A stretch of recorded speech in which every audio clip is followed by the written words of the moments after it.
everybody,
good welcome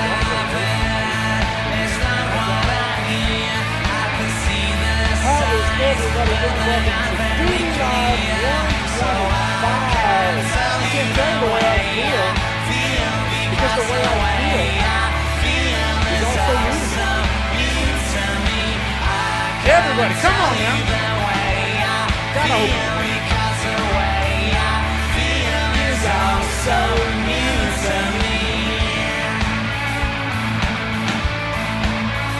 I love it. I love it.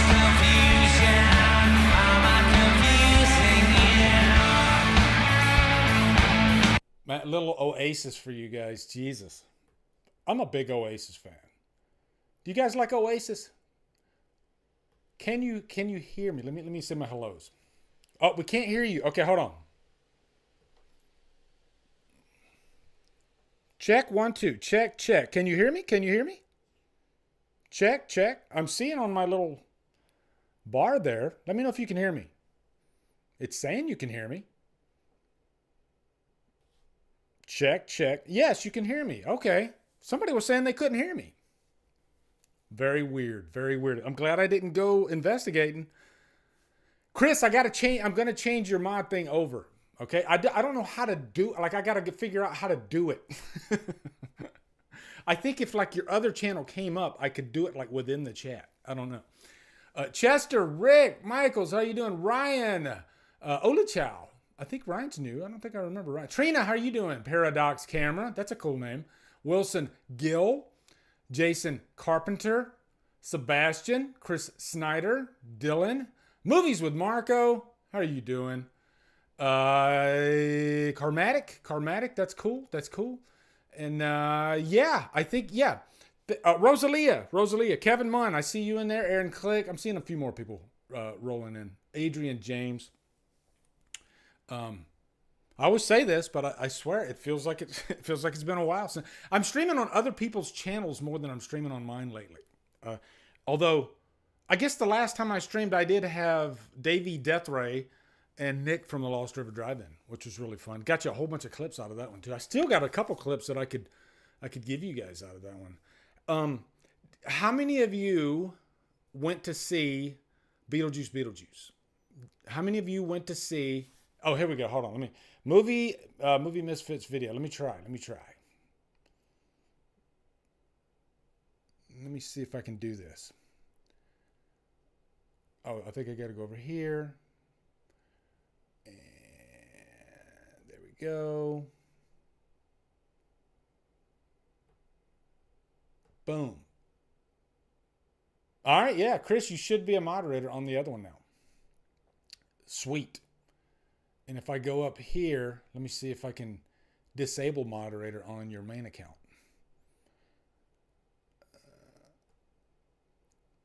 There we go. I think we did it. I think we're good. I think we're good. Yep. It shows you as a moderator. Sweet. Chris said he loved Beetlejuice. The gooch is loose. The gooch. Making me think of Jackass.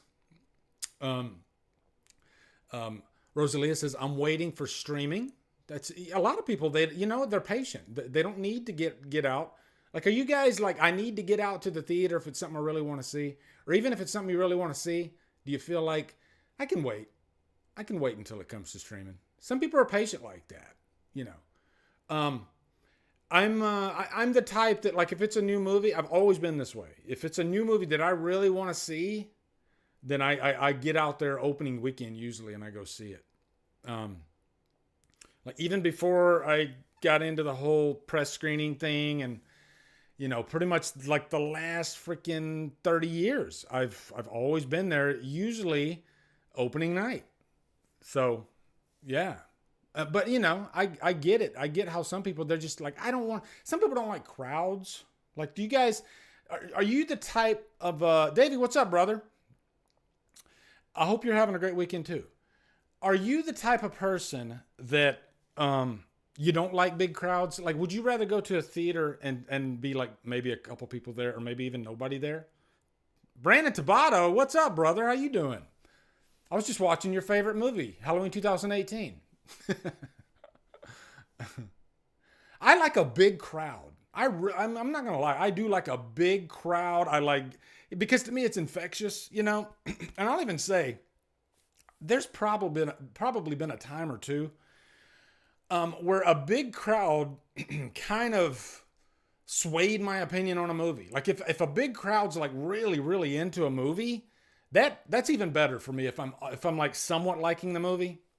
But then I've had other times where like I went and seen Five Nights at Freddy's, and man, that crowd was freaking eating that up. They were loving that. They were big fans of the games, I could tell. And I was just the whole time I could not get into it. It just wasn't for me. And I had problems with it. I definitely had problems with it in the horror department because there were a couple scenes that should have been really, really grisly in that movie, but I get it. They got to do a PG-13. They want to get a bigger audience, which seems like these days, though, if you're an R rating, you're still fine because, look at Deadpool and Wolverine. Everybody freaking showed up to that movie in droves, and I'm sure a lot of them were under 17. So I don't really think the rating matters as much anymore. If people really want to go see a movie, they're going to go see it. They're going to find a way, right? They're going to find a way. But yeah. Man, I love seeing your pretty faces. I really do. It's awesome. I loved Beetlejuice, by the way. I had a blast with it. It was one of those situations. Shelby, how are you doing? Nice to see you in here. She loves empty theaters and early showings. Yeah, and sometimes it's tough to get an empty theater at an early showing if it's a popular movie, right? Yeah. Bronson White Wolf, how you doing, brother? Excited for your review of Beetlejuice 1988. I have it recorded, ready to go. I've actually been thinking, when do I want to drop this like right away? I don't know. I'm still trying to figure it out. I'm pondering it.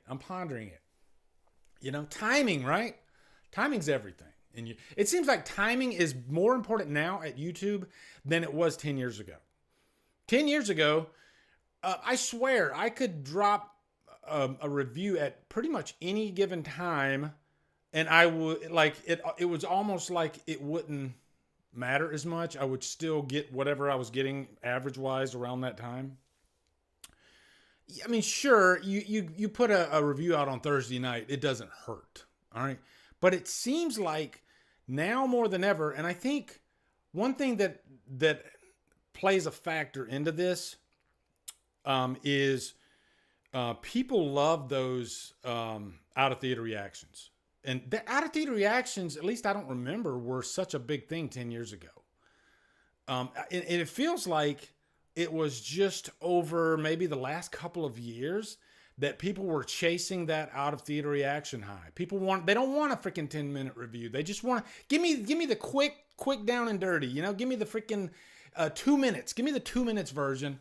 And that way, that's all I need. And then I'll go see the movie. And maybe I'll come back and watch your, because I notice lately my out of theater reactions, sometimes they'll get double what my regular review. I mean, I've had a couple of them spike freaking 20,000.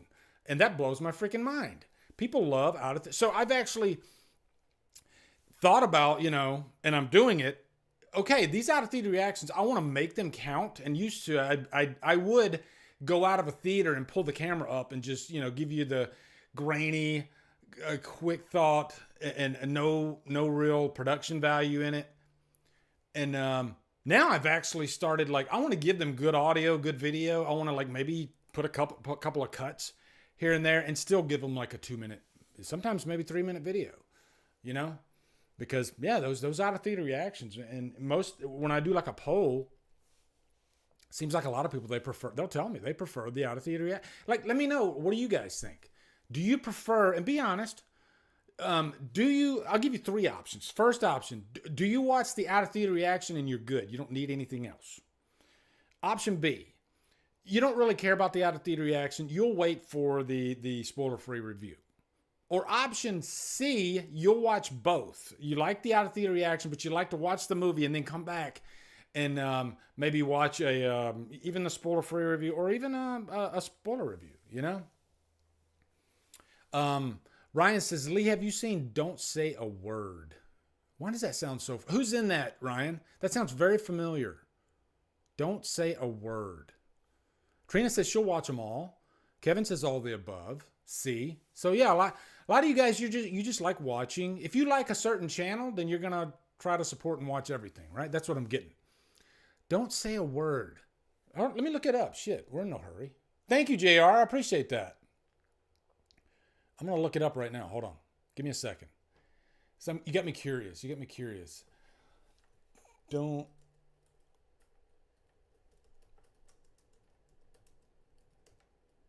2001.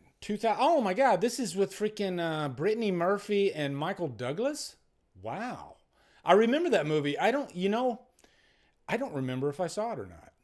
I want to say I did, but I've seen so many movies that it's possible that it left my brain. Or I might not have even seen it. I can't remember. That's a good cast. I like Michael Douglas. I like Brittany Murphy.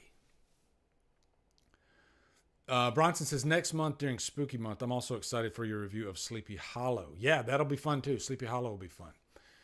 By the way, guys, Jesus.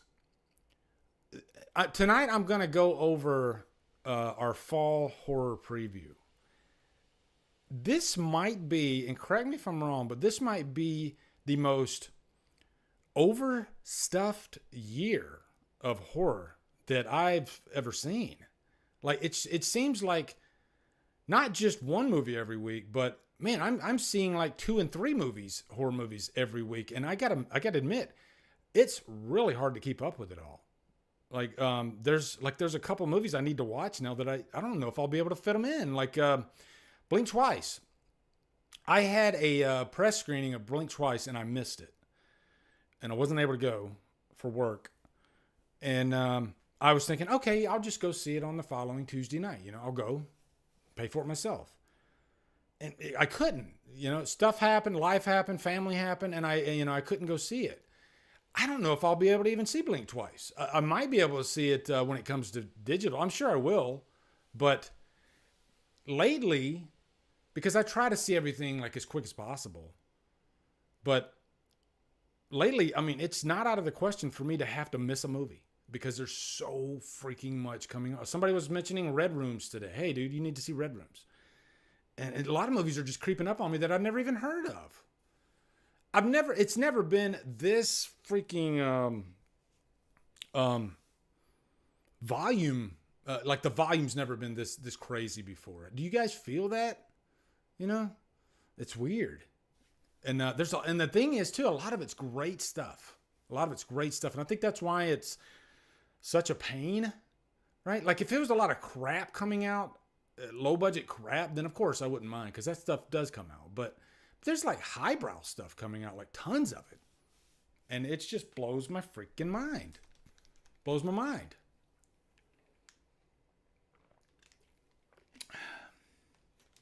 Sometimes I have to take a breath. I have to stop and take a breath. I'm like, Jesus, I already feel exhausted. We have the substance. We'll go over. I'm going to go through the Bloody Disgusting, and they got the whole list. All right. So I don't need to tell you everything right now, but I'm going to do a couple of announcements. This is something I've been thinking about for the past year, and I'm going to do this. All right, I'm going to do it. So, and my thing is too, if I say I'm going to do it 97.3% of the time, then I'm going to do it. All right. So that's kind of my way of pushing myself. Do this. And it's not like it's like crazy labor intensive, but let's go over and I'll show you what I'm going to do. All right. So I've had a lot of messages about this. So let me go over here. Yeah. All right. You got, do you guys remember this? Scream, Woodsboro to New York, that documentary I did, and this one, Halloween Beginning to Ends. Those documentaries, I put a crap ton of work in. I've never worked on anything, I think, YouTube-wise, so hard by a mile, 2 miles in my life.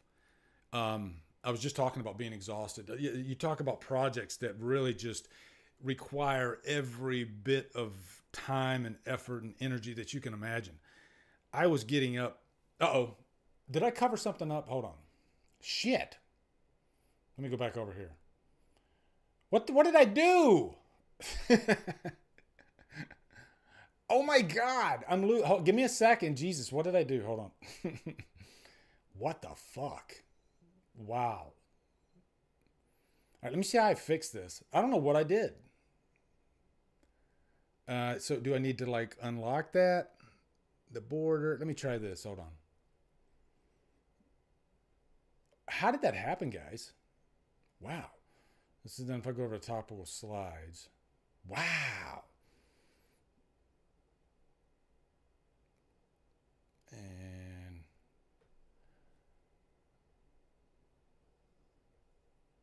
there we go. Wow, that was weird. That was really weird. I apologize.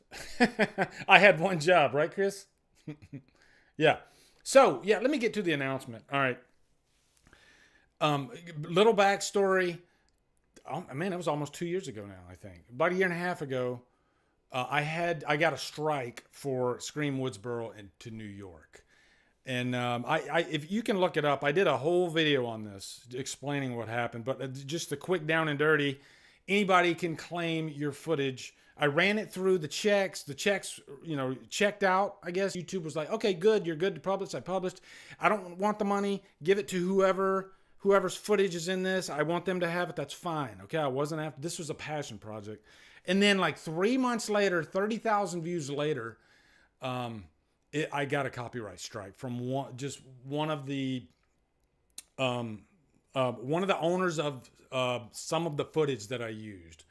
I would say it was probably 15 minutes worth of an hour and a half documentary. Okay.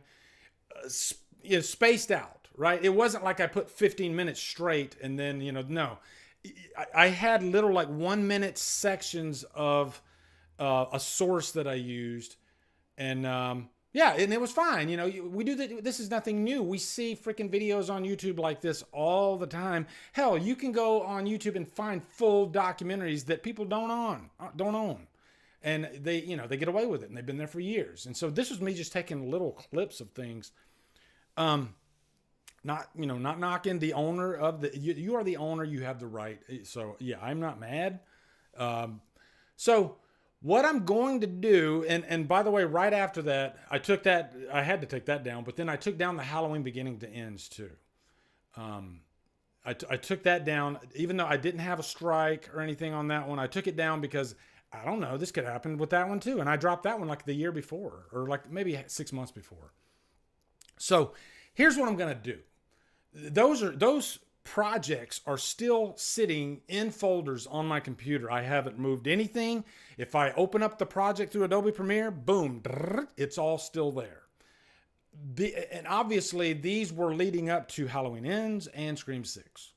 So I'm going to make an updated version of these two documentaries where I actually give you information about Halloween Ends and Scream 6 before you throw tomatoes at me for liking Halloween Ends or Scream 6. These are factual documentaries. These are not opinion-based at all. You will not find a single opinion of mine on either one of these franchises in these documentaries, okay? This is all factual information, interviews with the directors, the actors, really just journalistic footage. That's what it is, okay? A timeline, right? My goal was to never put any of my own personal opinions, personal bias in these documentaries. I wanted it to be as professional as possible. So what I'm going to do is I'm going to act like Ends and Scream 6, they came out already, which they did. So I'm going to record some audio and I'm going to update both documentaries so you actually get the whole scope. You get the aftermath of Halloween Ends and the aftermath of Scream 6, sorry. And you'll get the Rotten Tomatoes scores on there. You'll get the audience reception. You're definitely going to get the fan divide. I'm going to cover that with especially Halloween Ends, which I think there was a little bit of a divide for Scream 6, but Halloween Ends for sure was kind of a what would you call it? Kind of a phenomenon of anger and vitriol and hatred, and I'm definitely going to cover that. So it's not like I have a crazy amount of work because all the other stuff's still going to be there. Maybe I'll add a couple of little bells and whistles, but you're going to get that. And I'm going to take out that like 10 to 15 minutes of footage, just the video part of it and I guess and the audio, but I might re-record my own audio because I can do that and just kind of cover what was said maybe, and not everything. Some of it's not necessary. Right? Like and by the way, guys, I pulled from like over 100 sources on each of these documentaries. It's not like I pulled from 5 sources for each, okay? And I got to get rid of one of them. No. Literally hundreds. I can show you on my freaking computer. Hundreds of sources for both documentaries. So that's why it was so heartbreaking, because that was the only one that had a problem. Again, it's their footage. I got no problem with that. It happens. I didn't realize I was going to get a strike, but that's the nature of the beast. YouTube, it's a free platform. You gamble. You gamble when you use trailer footage in like new release reviews. That's one thing I think some people don't understand. It's like I had some people in my when I did that video about the strike, I had like a couple people that were like, "Why do you need to use somebody else's footage? Why can't you use your own footage?" If you look up freaking Jeremy Johns, Chris Stuckman, Critical Drinker. I'll give Critical Drinker as an example. You don't see his face in his videos, right? All you see is footage that he does not own. I mean, he does not own 100% of the footage in his videos. Technically, the studio could reach out to Critical Drinker and say, "We are giving you a strike." They would never do that, but it could happen. That's what I'm saying. You're using somebody else's footage. Stuckman, Johns, pick your favorite YouTube reviewer. They all use copyrighted footage from studios, from major studios. So I was doing nothing different there, right? So, but at any time, a studio can reach out and say, "I don't want you to use my footage." Universal's notorious for it. Universal, when like Halloween 2018 came out, there were a lot of people that were like, they were getting their videos taken down. And of course they were getting a claim, which, by the way, guys, I don't care about claims. You could claim, I don't want you to, but you could literally claim 100% of my videos and I honestly wouldn't care. My patrons and my channel members, those are the ones that support me the most. YouTube, I'm not saying I get everything claimed, but I'm saying I wouldn't be upset. Like I've seen some people, they get really, really upset about claims because this is their life. This is their livelihood, so I understand that. This is not my livelihood. I have a full-time job that pays me okay. So this is more of still just a hobby for me. So I don't freak out. If I ever, hey, Erica, how are you doing? I don't freak out. If I ever went full time, then I would start really paying attention more to that stuff. But I don't really care, but I don't want strikes. Okay. So again, not to beat a dead horse, but yeah, you're going to get, I'll probably give you the Halloween one first. I just got to record the ends portion of it. And then I'm going to put that in there and I'm going to put that out. Both of those are going to come out on the second channel, Drumdums Xtra. So if you're not subscribed to Drumdums Xtra, you probably want to do that, okay? Scream Woodsboro to New York. My goal would probably be maybe a week, 2 weeks after the Halloween one, okay? Because I got after I do it, I'm going to watch it all the way through. I want to make sure that everything's in there. There's no hiccups or anything like that. Plus, most importantly, I want to make sure all my sources in my info box are there. You know, I got to give my wife credit. She's the one that wrote the script for both these documentaries, and she's very what's the word I'm looking for? I can't think. She's very meticulous with sources and whatnot. I remember when we went through these documentaries, we probably watched these documentaries at least 3-4 times before I published them, because she would want to watch them with me and she would take notes and she would say, no, you messed up there. Or I think you need to change this, or maybe we should rethink this. You know, she's hardcore. And, I would give my feedback and, we'd fight about it. And then I'd make necessary updates. And we didn't put that thing out until we were both 100%. Okay, this looks like a professional documentary. So yeah. So look for that. I'm going to try in October to get the Halloween one out. It's going to be completely updated. Halloween ends. And then same thing with Scream, maybe a week or two after. All right. So yeah, that's all I need to say on that. Wow. Okay. Next thing. I'm excited about that though, guys. I've been planning on this for going back and forth with myself. Like, do I want to risk it? But now I have a second channel. I can take out the footage, and I've been going back and forth with myself. But yeah, she's my Deborah Hill. Thank you, Wilson, for sure. God bless Deborah Hill, by the way. Yeah. Okay. So next thing, you can take that off, and let's talk about this real quick.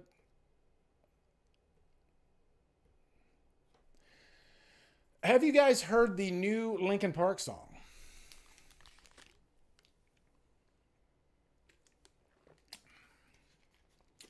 Now, I remember, and everybody knows this, but yeah, of course, Chester Bennington tragically took his own life about 7 years ago.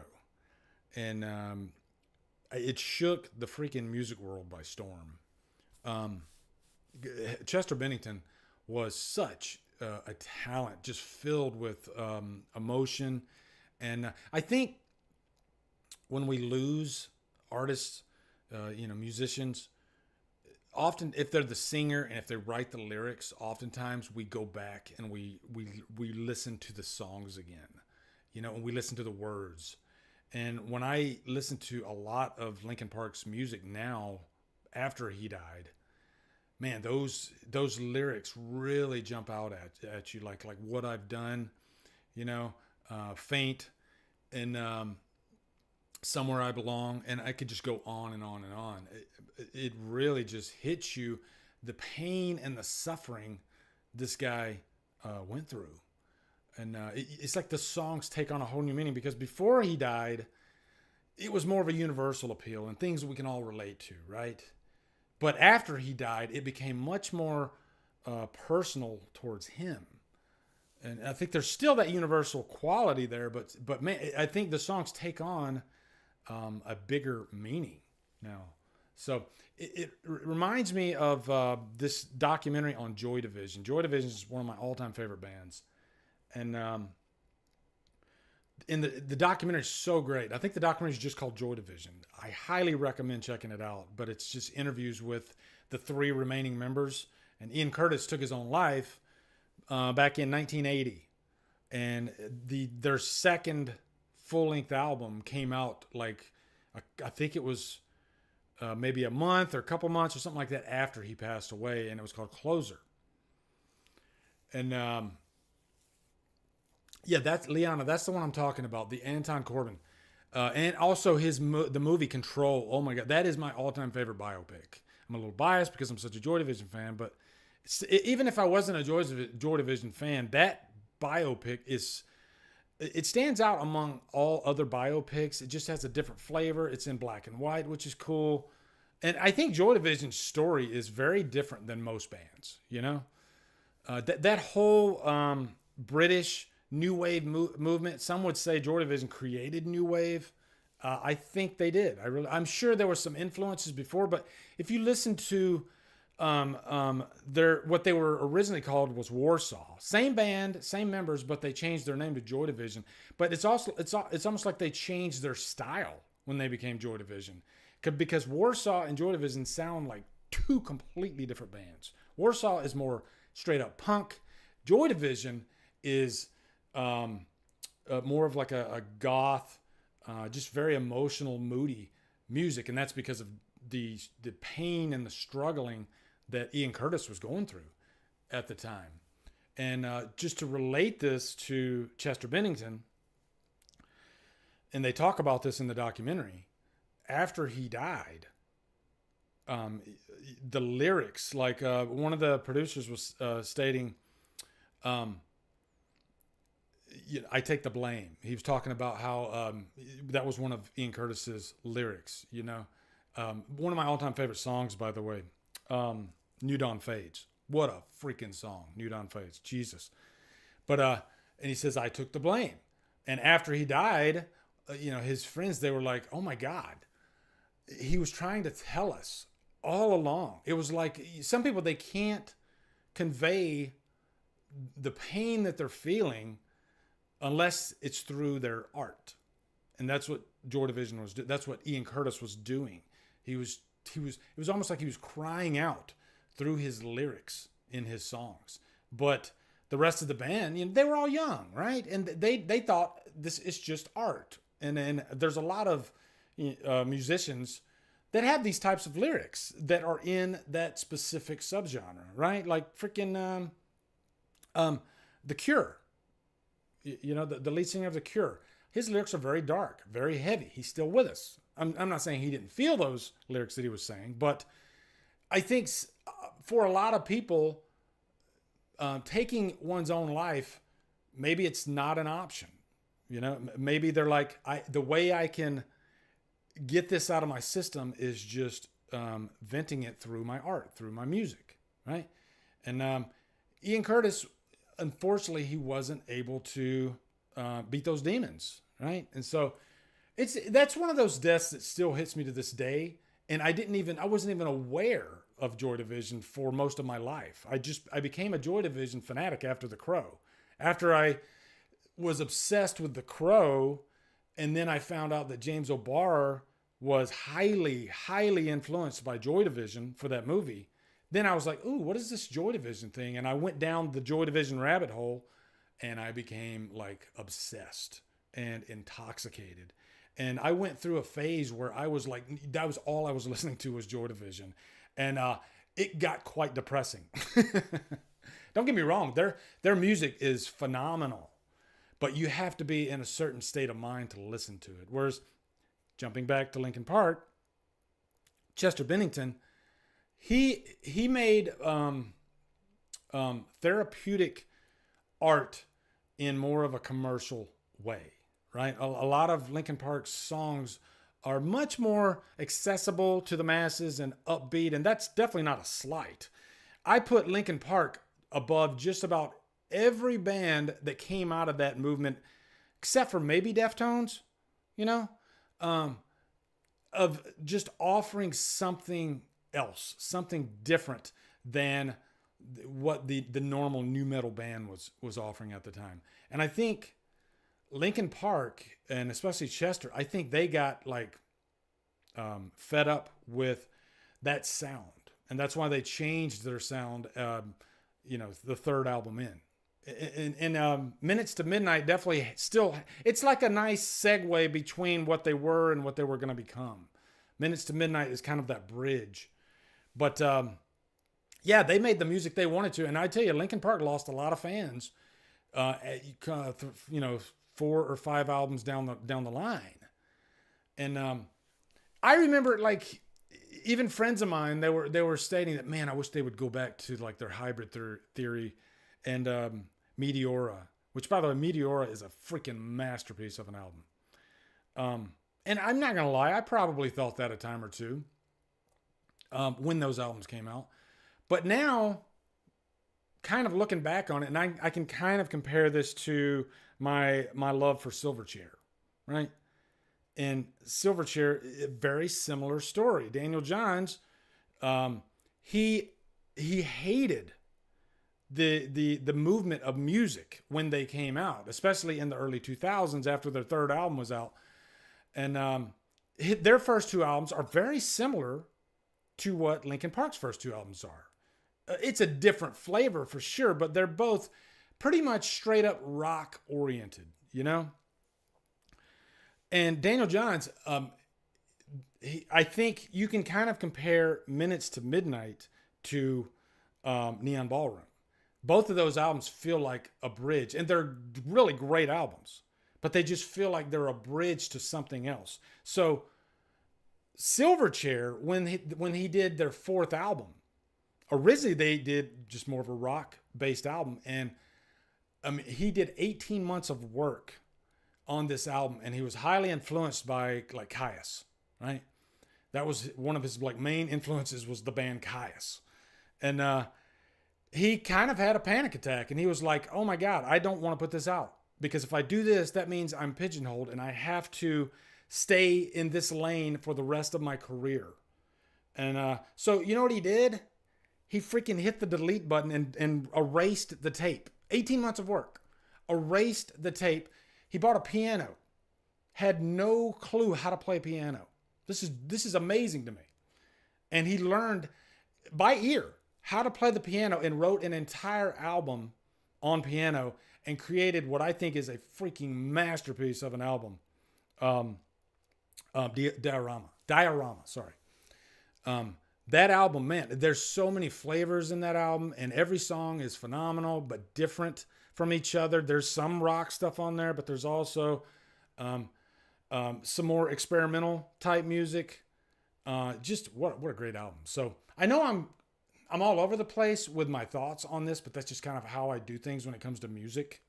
It's hard for me to stay like focused with music because I love music so much. It means it's one of the most important things in my life. You know, I've been a musician, a drummer since I was 12 years old. You know, I'm 51 now. So, and I love all different types of music. I think that's one thing about drummers is we tend to like just about every type of music. We can find some value in just about every type of music. So, but yeah, jumping back to Linkin Park, they got a brand new singer, Emily Armstrong. And there's already some controversy, but I'll say my thoughts on the new song. I loved it. They're definitely going back to their original sound, which is cool. I think that was a strategic move, right, on Mike Shinoda's part, because we're bringing in this new lead singer. We don't want to load up our audience with a new lead singer and then, oh, by the way, we're going to completely change our music again. Right? No, let's kind of let's give them something that's more familiar. And of course, I haven't heard the whole new album, so there might be a lot of experimental stuff on the new album. But this particular song, it feels like old Linkin Park, and I think going with a female lead singer was kind of a stroke of genius, if I'm being honest.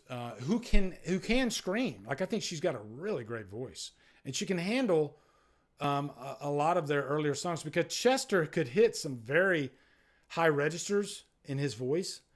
And I think some of his, and I'm no expert when it comes to vocal arrangements and everything, but you could see a female singing some of Chester's work, though, because he had such a unique voice. So I think she was a great pick. and I'm very, very happy. And I'm curious. But yeah, there was some controversy because of Scientology. Look, guys, and I know this is controversial. Believe what you want to believe. I already saw some people on Twitter saying, no, this religion is a cult, and this religion is not a cult. This is the real deal. And I think when you do that, you start getting yourself in trouble, because then you start putting your religion above someone else's religion. And to call anybody's religion a cult, because people that are extremely religious, like and being from the military, I had so many different friends that were from so many different walks of life, and that was really eye-opening to me. And one of my best friends when I was in the military was pagan, and he was the coolest motherfucker I've ever met in my life.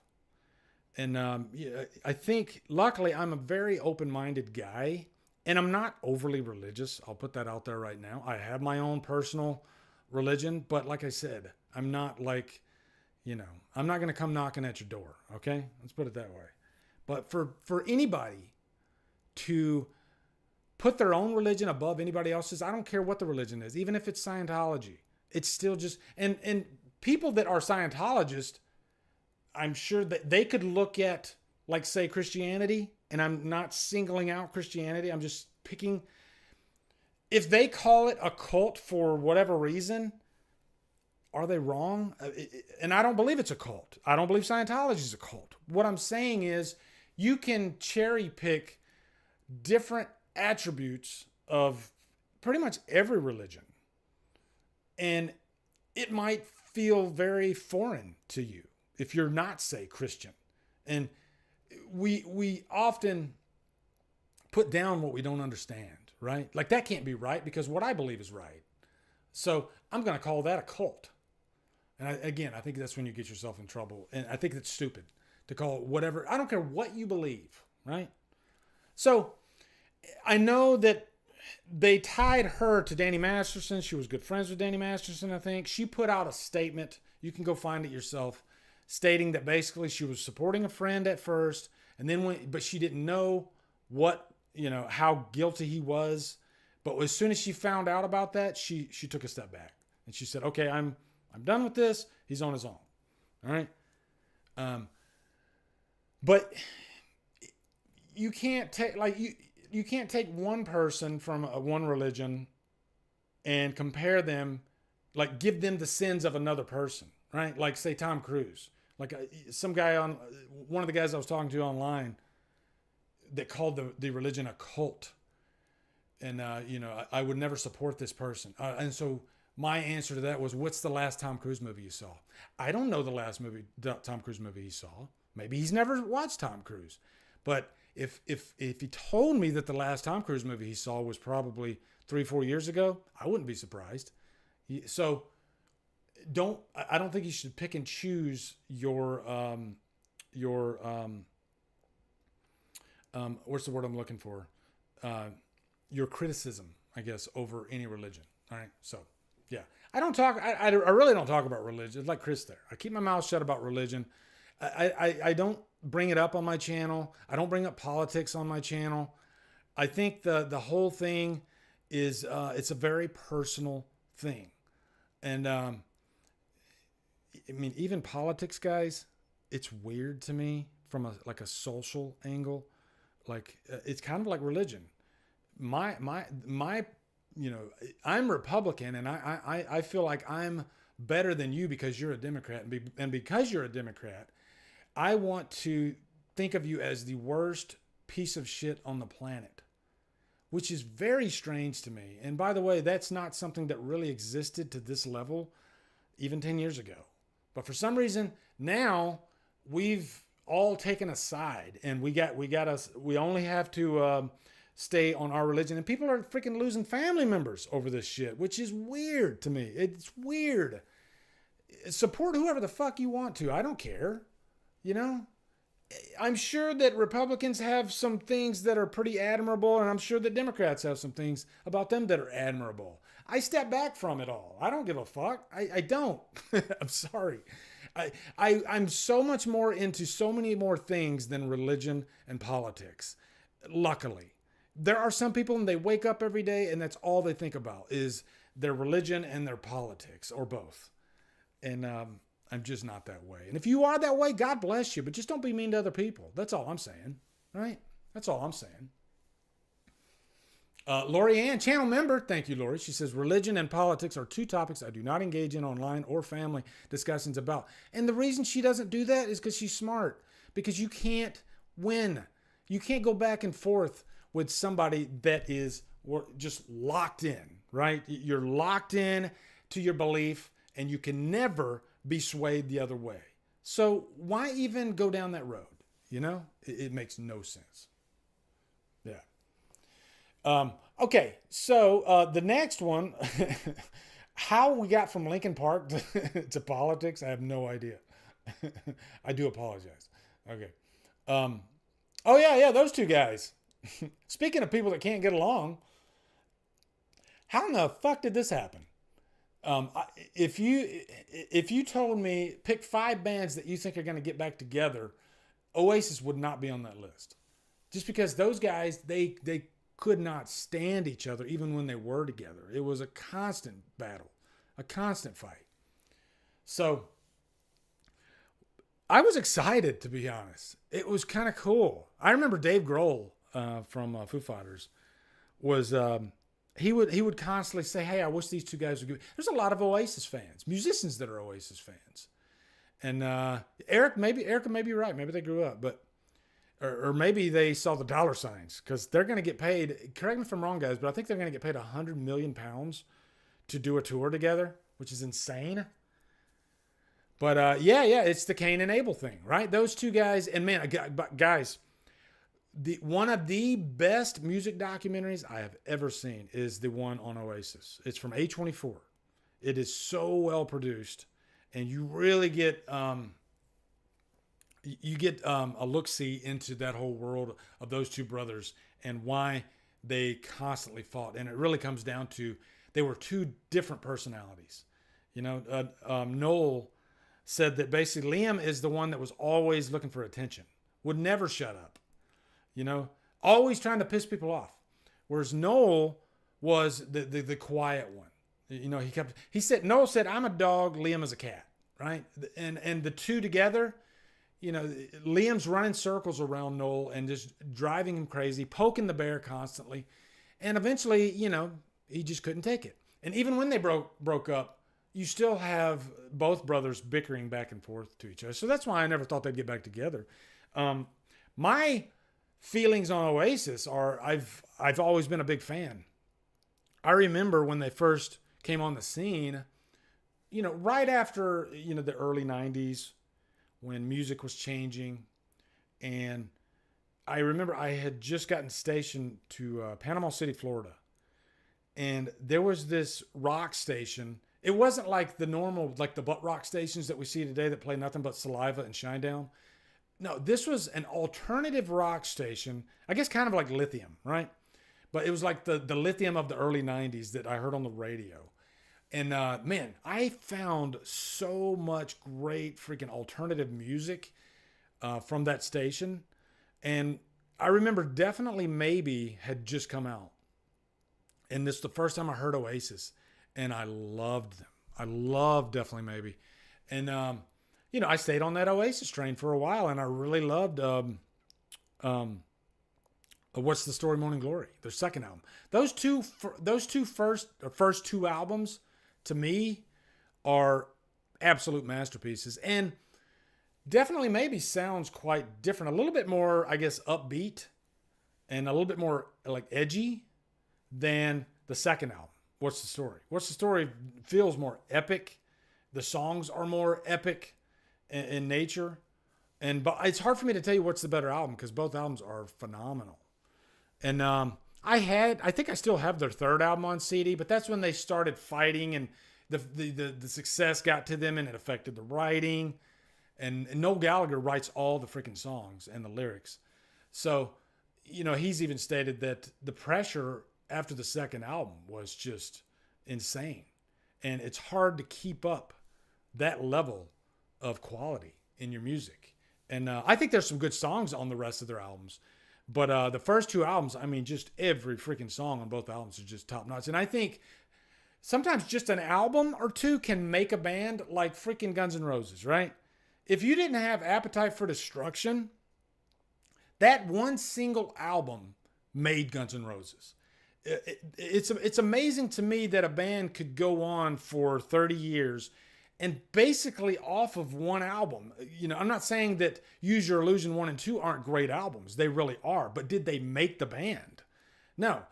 I think they were a big stepping stone because those two albums are, you know, much more ambitious, much more epic. You can kind of compare Use Your Illusions to Appetite to What's the Story and Definitely Maybe. You know, kind of a similar vibe there. So, but I think those two albums by Oasis, they have made the band what they are today, and they will live on long after the brothers are gone. You know, there were so many hits off of those first two albums, and they're really, really great. But every now and then, I get in an Oasis mood, and you know, I was listening to Definitely Maybe the entire album, like all this week. You know, pretty much ever since the announcement, I've been in an Oasis mood. And I love how cocky the band is. And, you know, even if they don't believe it, they'll tell you we're the greatest fucking band in the world. It's a fact, you know. I love Liam and how cocky he is, right? And he's not afraid to get into like feuds with people. And he doesn't, you know, he never plays it safe.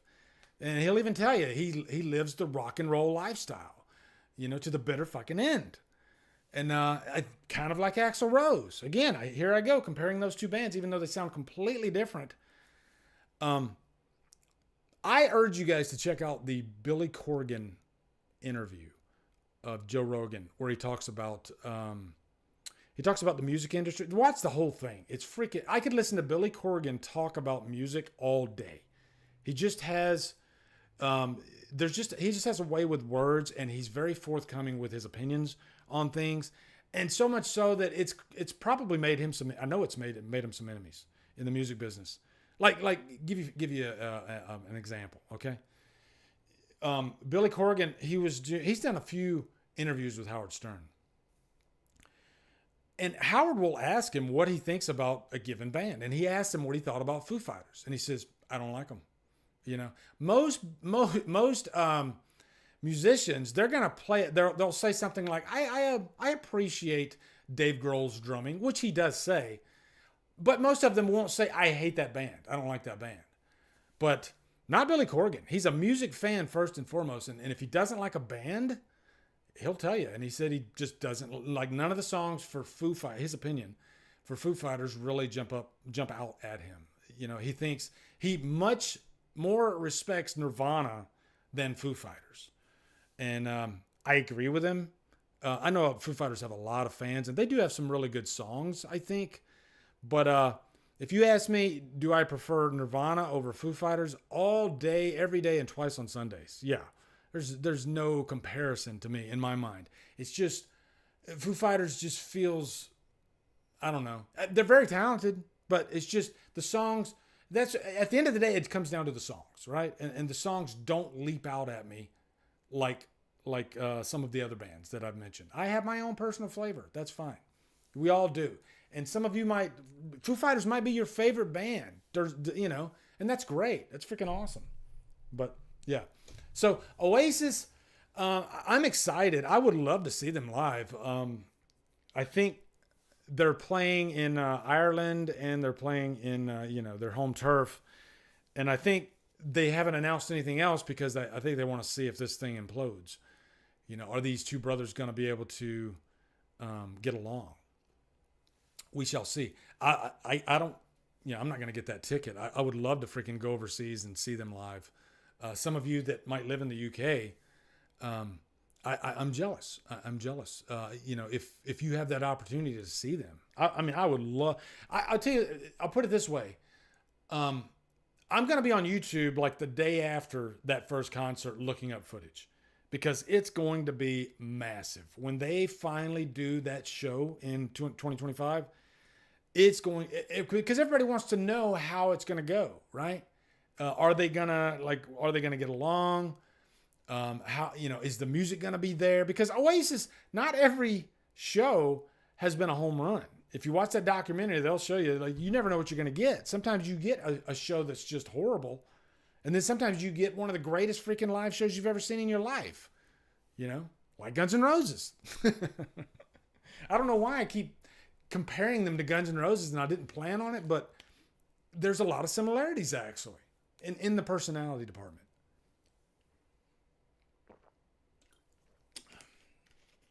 Okay. Jesus. Do you guys want to do funnies? You want to do funnies before we jump into the horror, upcoming horror for the fall? Hey, buddy. Yeah. Let's do some funnies. All right. Here we go.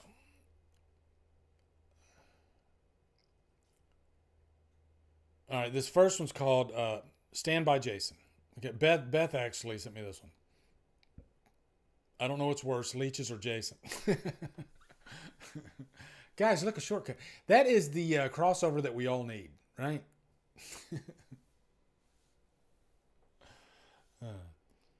Erica says Dave Grohl was my husband in another life. You know what? I have to say, and I didn't mention this, Dave Grohl is one of the greatest freaking rock drummers in existence. And, Nirvana, a big reason why I think Nevermind was such a hit of an album is because of Dave Grohl's drumming. Of course, it was for Kurt and his writing and everything and the production by Butch Vig, but I can't take anything away from Dave Grohl's drumming. Oh my God, he's amazing. Robbie, what's up, man? How you doing? Guys, check out Red Moon Travelers. Robbie is a hell of a musician. Okay, next one. Okay, this is a two-parter. Okay? This is a two-parter. Bear with me. All right? So, Kyle Reese, John Connor gave me a picture of you once. I didn't know why at the time. It was very old, torn, faded. You were young, like you are now. You seemed just a little sad. I used to always wonder what you were thinking at the moment. I'll explain why I'm laughing in a second. I memorized every line, every curve I came across. Time for you, Sarah. I love you. I always have. And for those of you that don't remember what the picture looked like in the movie, this was it right here.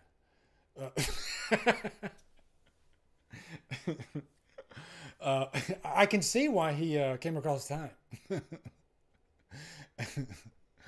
Okay. Oh, wow. All right. Next one. Was that the real picture? I can't remember. I'll have to go back and look at Terminator. I could have sworn that was the picture, though. Okay. Next one is prom date. All right. Fluff. He shared this one. Actually, on Kill Flicks. What the hell? I'll take her to prom. What's the worst that could happen? Talk about, but you know what? If you get out of it alive, at least you got a good story. Like the next morning, you guys are not going to believe what happened at the prom last night. It was insane. And she was my date. It's crazy.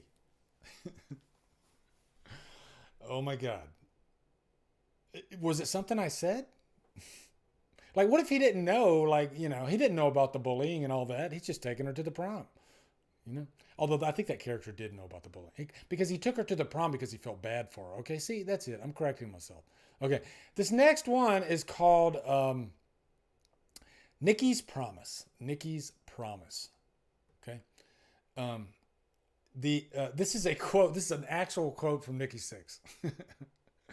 The most important thing about a farewell tour is that the band doesn't lie to the fans and then come back years later.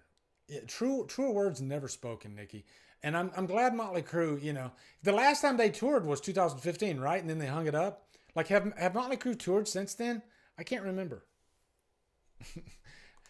Not only have they toured, but they fired Mick Mars, or he left the band. I guess, to be fair, I don't even know. And they got John Five on guitars, so they put out new music. There's no end in sight, but Nikki Sixx, sometimes he can say some zingers.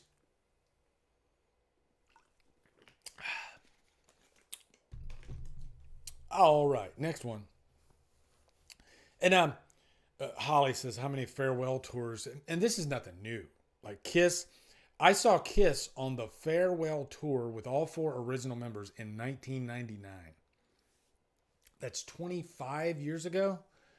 And they finally hung it up. Knock on wood. Guys, is Kiss gonna? I think they're gonna get bored and they're gonna come back again. I'm gonna call it right now. I think it's gonna happen. I know that they're doing some. All right, next one.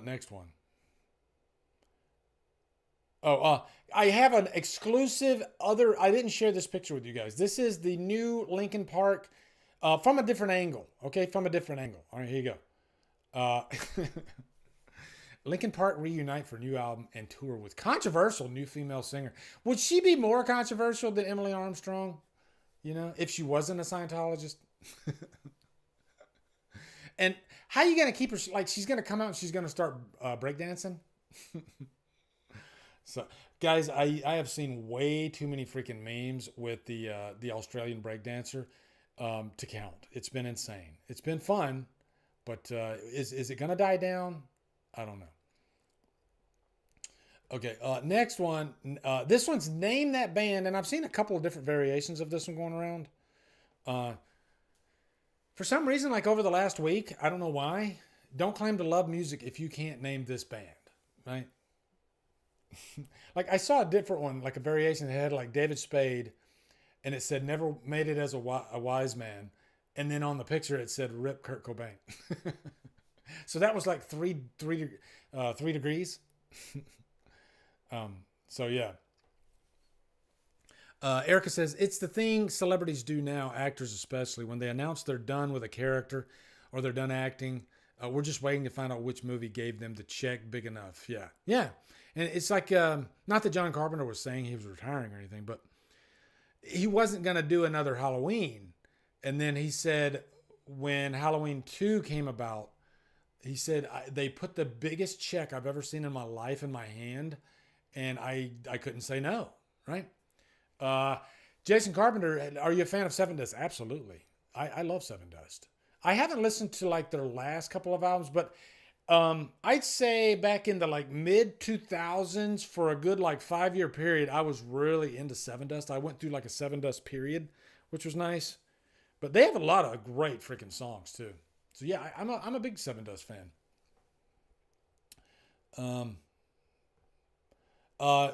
Yeah, speaking of Kangaroo, yeah, the Kangaroo Kid. I hope all of you are getting this reference because some of you might not know what I'm talking about. Okay, do any of you not know what this is about? I'm sure all of you do. I mean, it was the Olympics, and this really took over This is what the 2024 Olympics will be known for: horrible breakdancing. You know, that's what it's going to be known for. This next one's called How Much. Why did I call it How Much? I don't even know. I've already forgotten. What's up, David Thorson? How are you doing? Nicholas Vincent. Raymond Malibert. Didn't Jim Carrey say he was retired and he keeps coming back for Sonic movies? Probably. Yeah. And it's not just money. I think, too, people get bored, you know? And they need to like, I'm like that. Like, I don't like, I mean, of course I like a nap. And I like downtime, but I don't like too much downtime. Like I feel like I gotta do something. And I remember when I was in the military, and you work with civilians because my line of work, I was in civil engineering, and so we would work with civilian carpenters and welders and stuff like that. And there was this older guy, Stacy. I still remember his name. This is from like the late '90s, and Stacy, all he talked about every single day was retiring. I can't wait to retire. I'm so done with this. You know, he was the type that complained at work every day. And so then the base, this was at Tinker Air Force Base, Oklahoma. And the base went contract, which means the military were no longer going to have a presence in that particular MOS, that line of duty, as far as like civil engineering goes. They were going to contract out civil engineering, and they were just going to have contractors. They were just going to have civilians. And so they offered the existing civilians a job first. And all of us were like, I guarantee you Stacy's going to take a job. I guarantee you. I just know it. And sure enough, what did Stacy do? with his tail tucked between his legs. He took the first job they offered him. He was full of shit. So it was funny. All right. Next one. Oh yeah, this was how much. Okay. This was for, I always like sharing, a troll comment with you guys. They're fun. And, it's funny too. Like sometimes I'll show these like troll comments to my son, and it's funny. I love him to death. He'll think that these troll comments, my son thinks I'm 90 something years old, and he'll think that these troll comments like are really, really, really bothering me. And they're actually just hilarious to me. Not to say that I've gotten a comment or two that dug really deep, and you're like, Jesus, what the fuck? But this is surface level stuff. This is stuff that you see constantly, and so I have to tell my son, I'm like, Mike, it's okay. I'll be all right. It's a big part of the game, right? How much are you paid to say you like this movie? Meaning The Crow. And I said, you know what? I always stoop low, and I always say, I throw out a mom joke. It's my go-to. I can't help it. It's juvenile. I'm a fifth grader, but it's fun. It's really fun. And so I told him I was promised a night at his mom's house, because that's just a good time. Because then they can't really have a debate with you. Like, then I've changed the subject, really. I've changed, like, instead of let's talk about The Crow and why I liked it and why you didn't like it, since you're going to call me a shill, then I'm going to throw something back against, your mom. That's what I'm going to do. Okay. Because if you call me a shill, if you're just name calling any reviewer that likes a movie that you don't like, you might be 14 years old. Who knows? But it's always fun to throw out the mom joke, because he's probably like, damn, I didn't expect that. This one's called High Bills. Guys, is inflation killing you? Is it like when you go to freaking, you go to get your fast food restaurant, and it seems like the bill gets higher and higher? Like, I remember back in the day, you could get a freaking value meal for $5, right? Like probably in the 90s, maybe even 2000s, you could get a freaking value meal for like $5. Now you can spend $15 on a freaking value meal depending on what you get. It's insane. So, and so I got how high my bills are right now. That's really, really fucking high.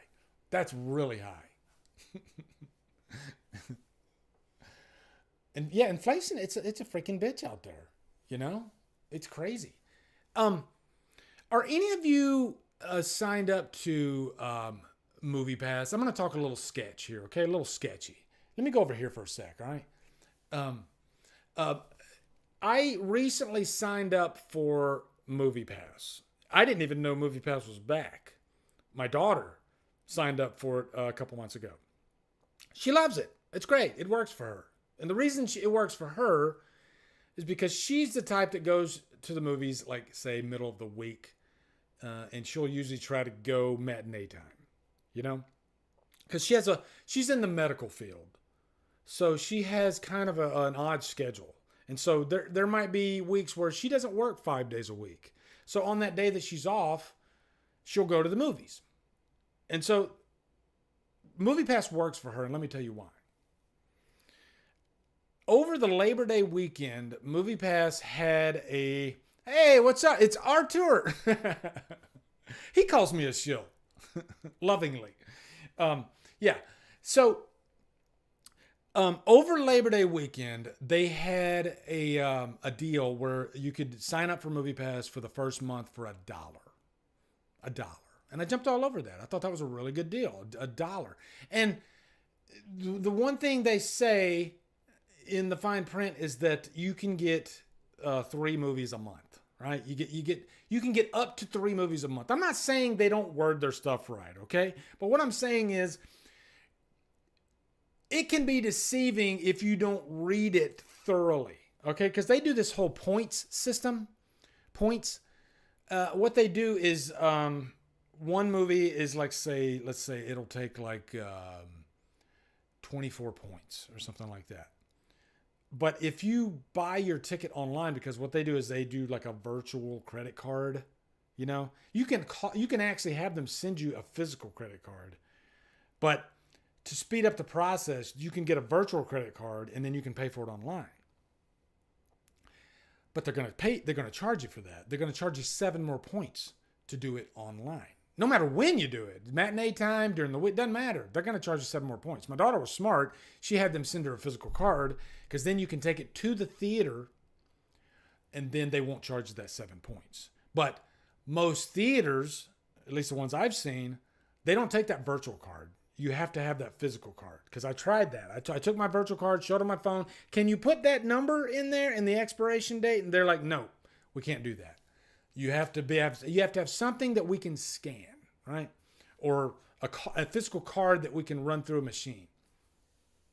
So every time I'm having to spend another 7 points. So what they're saying is if you sign up, you can get 3 movies a month, but you got to really read the fine print there because you're not getting 3 movies a month. You're getting 1 movie and they roll over. But after you've done with your points on the first movie, like right now, I went to 1 movie. Doesn't matter. Went to 1 movie. I now have 3 points left. Even though I got into this thinking that I'm going to have maybe 3 movies, at least 2 movies for the month, right? No, I have 3.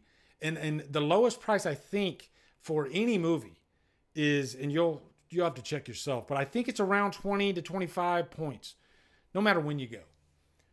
So I'm going to cancel. Like I'm probably going to cancel like as soon as this first month's up. I only paid $1, so, but I can see MoviePass going right back down the drain, right back down the drain because yeah, you're still technically, you might be saving money, but if you buy a movie ticket during the week, then you might be able to spend less than $10. It's like maybe on Tuesdays when they have like specials.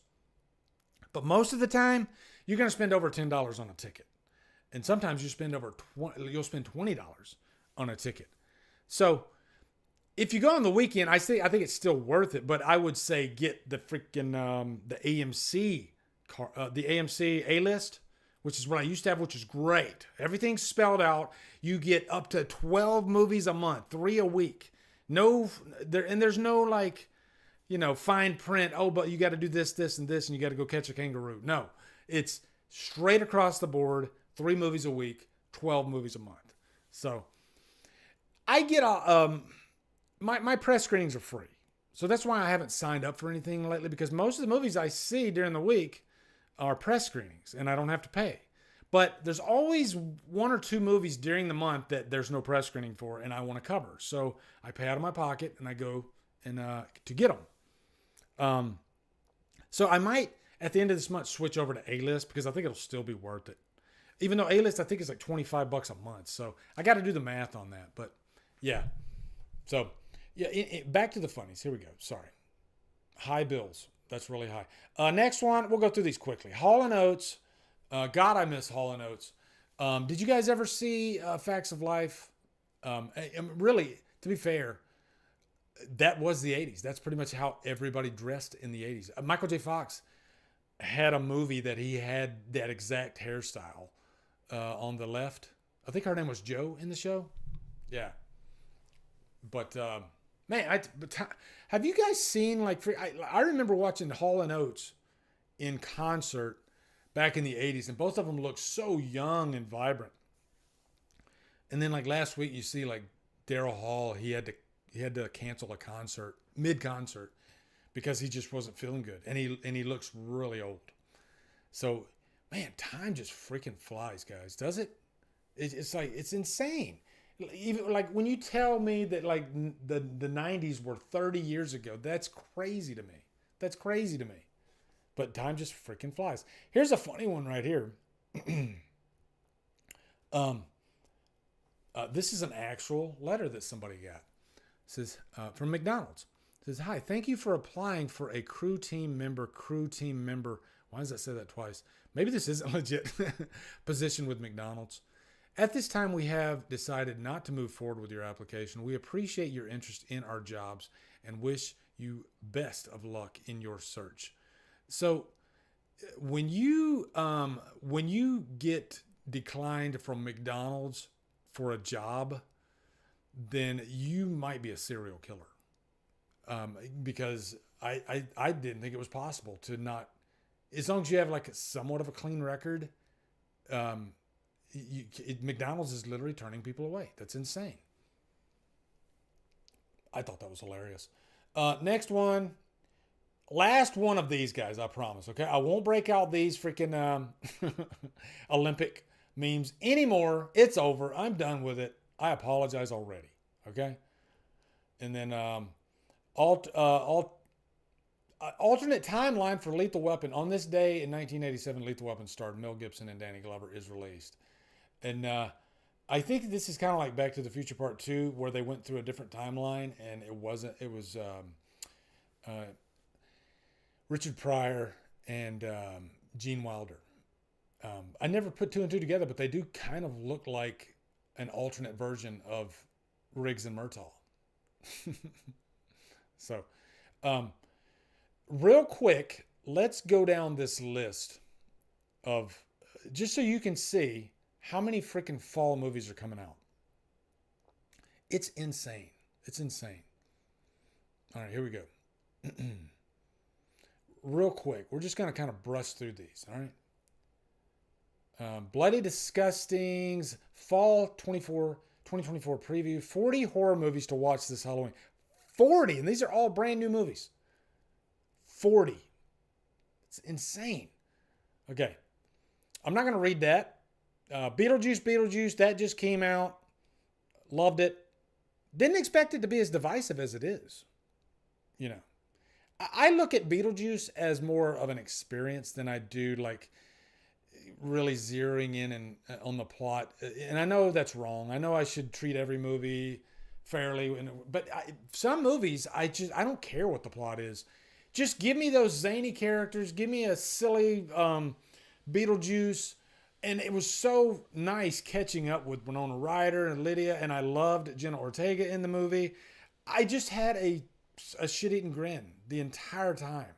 So, you know, maybe if you don't like Beetlejuice, then maybe the movie's not for you. But I love, and it did help that I just watched the original like the week before, so it was fresh. You know. Did you guys like it? That have seen it? All right, next one we got The Front Room.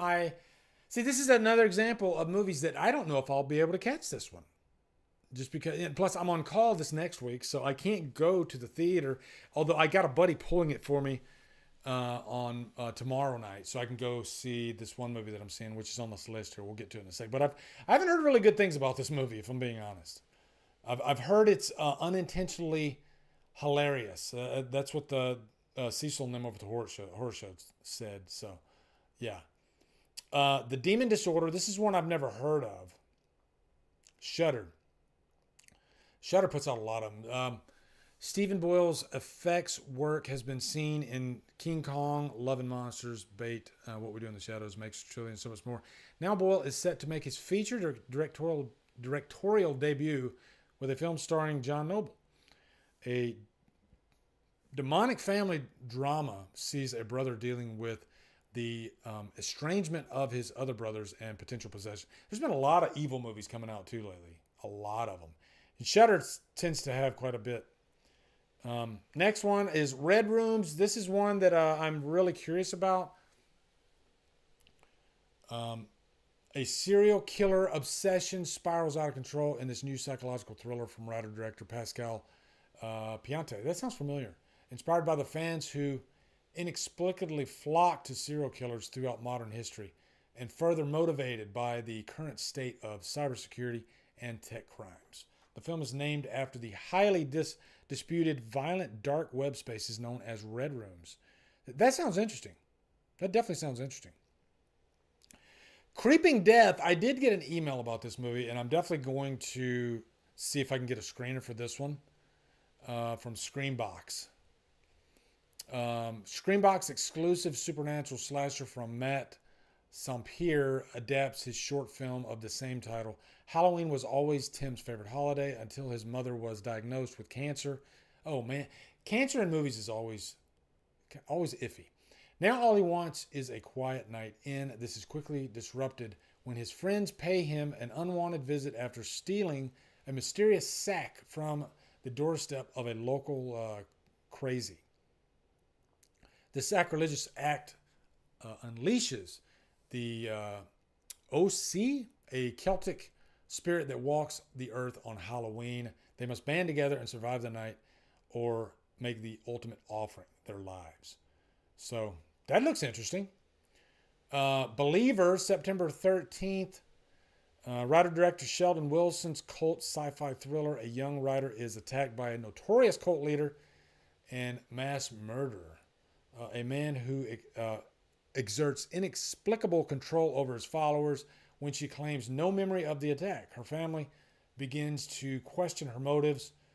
And yeah, that one looks interesting. Speak No Evil, I'm seeing that one tomorrow night. We've all seen the trailer for Speak No Evil, so I don't think I need to read through this one. And I think, we'll see, but I think the trailer does give away a lot. Even the first trailer. But I'm going to see this for James McAvoy. I love him as an actor. He's great in horror. And I got a feeling he's going to pull out some nice surprises. So, yeah. Subservience, I just reviewed. You're going to see some mixed reviews on this one. I really liked it. I think the production is great. I think the acting is really great. I think Megan Fox, and that's usually what it comes down to in any Megan Fox new horror movie, is it all depends on her. And if she doesn't deliver, then the whole movie falls flat. But I think she really delivers. And if you love movies like, it's like a modern day Hand That Rocks the Cradle.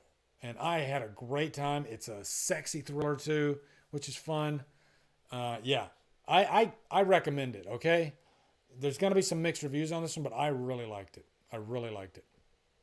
Check out my review. Last Straw, September 20th. A night shift in rural roadside diner transforms into a harrowing, rage-fueled siege in Last Straw, the feature directorial debut of Alan Scott Neal. In the film, a young waitress working the overnight shift alone at a rural juror. What show is that from?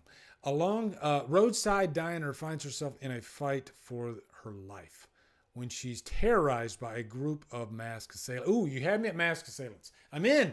Okay, next one. Never Let Go. Now I have a freaking press screening for this on Thursday night, but unfortunately I won't be able to go see it because I'm on call at work. So these are the times when I wish I did do YouTube full time, but just because of instances like this. But because I am really curious, it's Alexander Aja's next movie with Halle Berry, who's a phenomenal actress. So I bet this is going to be good. I bet Never Let Go is going to be really good. We'll skip forward. The Substance. Oh, I cannot wait. This is, out of the rest of the year, I think this is my most anticipated. The Substance looks phenomenal. The new trailer, I don't know if you want to check out the new trailer. It might, because it gives the plot away, and I kind of like not knowing the plot. So I won't tell you what the plot is, but Demi Moore making her big comeback in this movie, and I think she's really going to deliver. But yeah, Margaret Qualley there, I think she's been really on the rise lately. So I think this is gonna be great. Another one that I'm really excited for is Apartment 7A. This one looks really good. It's a prequel to Rosemary's Baby. Remember the young dancer Terry Winafrio that Rosemary Woodhouse befriends shortly after moving into the Branford apartment building in Rosemary's Baby. This is her story. I did not know that. Interesting. A new prequel to Roman Polanski's horror classic. Directed by Relic filmmaker Natalie Erica James. The film stars Julia Garner, another actress. I will not miss any of her movies. She is amazing. Diane Wiest. Oh, wow. From Beetlejuice. No, I'm sorry. Edward Scissorhands. I was watching Edward Scissorhands last night, actually. Jim Sturgis and Kevin McNally. Jim Sturgis, I don't think I've seen him in anything in a while. So, yeah, that one looks really good. I mean, I love Rosemary's Baby, guys. I'm a huge fan.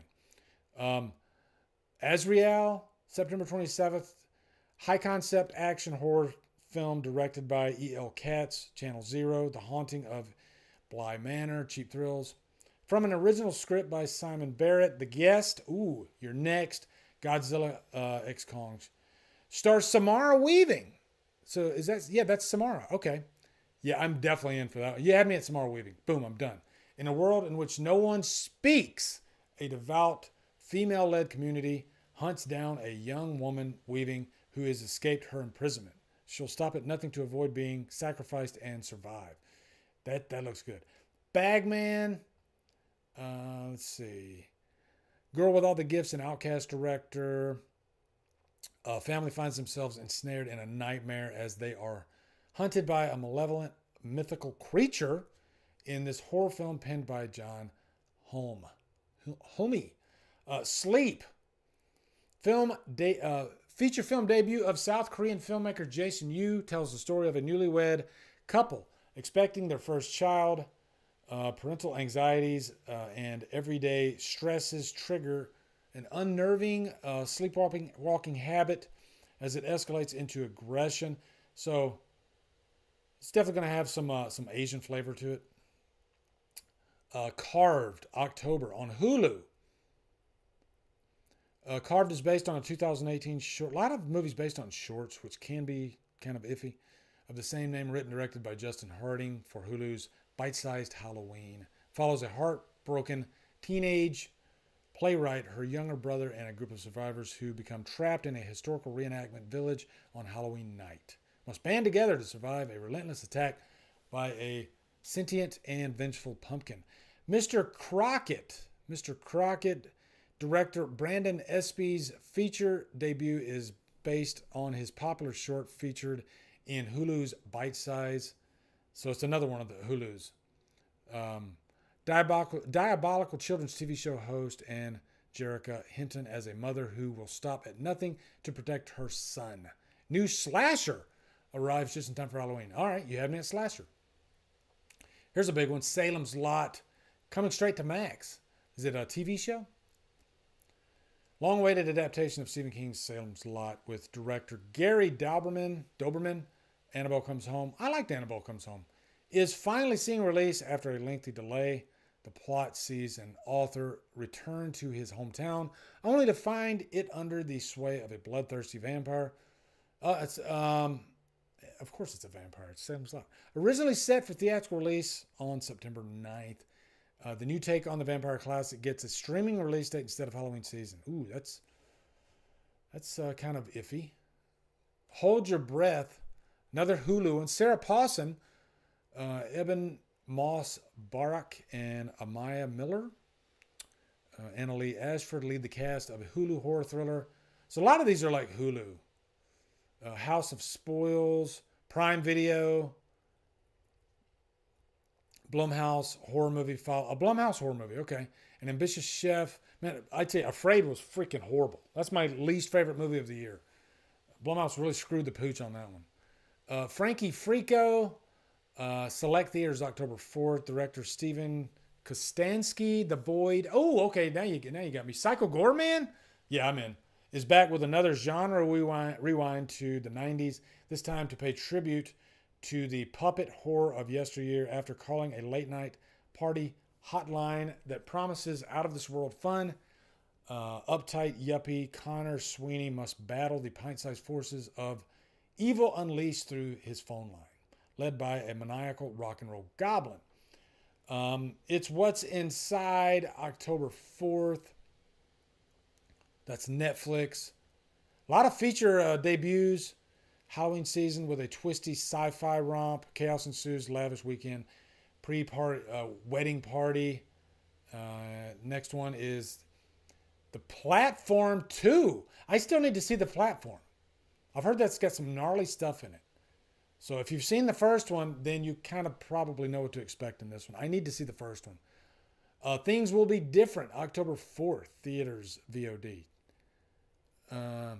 Writer, producer, editor Michael Felker's feature debut includes a twisty sci-fi thriller produced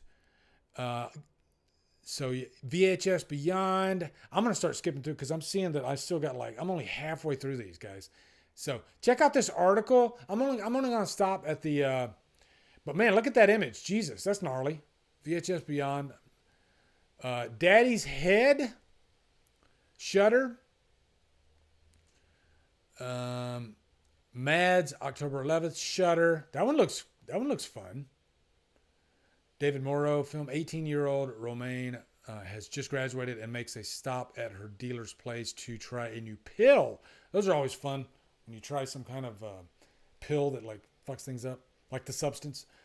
Yeah, that looks fun. Terrifier 3. Here we go. October 11th. I don't think I need to read that. You guys pretty much know the scoop on Terrifier 3. We're all excited, of course. I'm excited. Another highly anticipated one. Die Alone, October 18th. Looks like a thriller, psychotic thriller. Smile 2, we've seen a million. Well, I'm not going to say. We've seen 2 trailers. I've avoided the last trailer because I heard it gives away too much. But I think the beginning of Smile, the first one, is genius. I think it doesn't finish strong. So I'll definitely be there day one for this, though. Don't Move. This is Netflix, October 25th. Producer Sam Raimi's Raimi Productions and Hammerstone Studios. Barbarian is Don't Move. I'm definitely in for this one. Adam Schindler and Brian Netto directed the film, wherein a grieving woman hoping to find solace deep in the isolated forest encounters a stranger who injects her with a paralytic agent. As the agent gradually takes over her body, she must run, hide, and fight for her life before her entire nervous system shuts down. That sounds great. I'm in for that. I love a good survival thriller. Venom: The Last Dance looks horrible. I'm hoping I'm wrong. I saw the trailer for that. Yeah, looks really bad. Your Monster, Melissa Barrera. Okay. Meanwhile on Earth. Writer-director Jeremy Clapin, whose 2019 animated debut, I Lost My Body, earned an Academy Award nomination, makes his jump to live action with a sci-fi thriller, Meanwhile on Earth. A woman reconnects with her astronaut brother after his disappearance. Okay? Heretic. This, yeah. If you haven't seen the trailer for Heretic, definitely it'll tell you everything you need to know. Looks excellent. With Hugh Grant, looks excellent. Rita, November 22nd on Shudder. Writer-director behind 2019 Golden Globe nominated La Llorona. I wasn't a big fan of La Llorona. We'll see. Werewolves, December 6th. So that's one of 2 because we also have The Wolfman. That looks like a cool creature design. Frank Grillo stars in this action horror movie with Stephen C. Miller, described as The Purge with werewolves. Okay. I'll check it. That could be a good premise. Y2K, a millennium bug that induced widespread fear over the possibility of a worldwide infrastructure crash.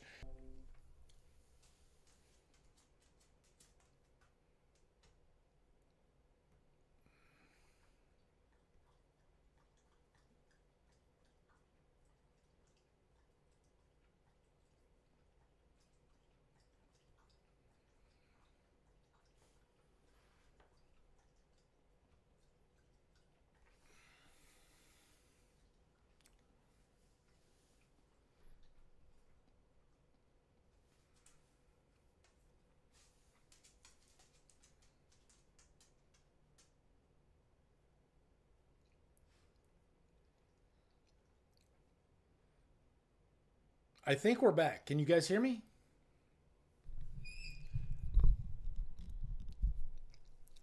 Hello? Hello? Can you hear me? Can you hear me? I think we're back. Okay, good, good. Let me see if I can update my my chat window. We gotta go pop out.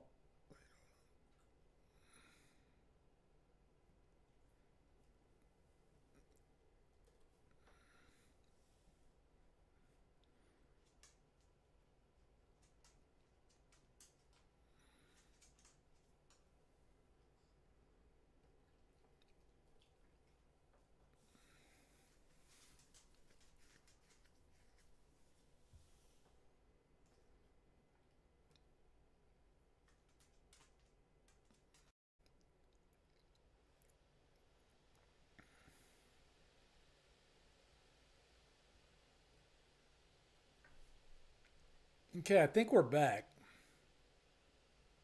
I just had to update the chat. All right, what do you guys want to talk about? What do you want to talk about?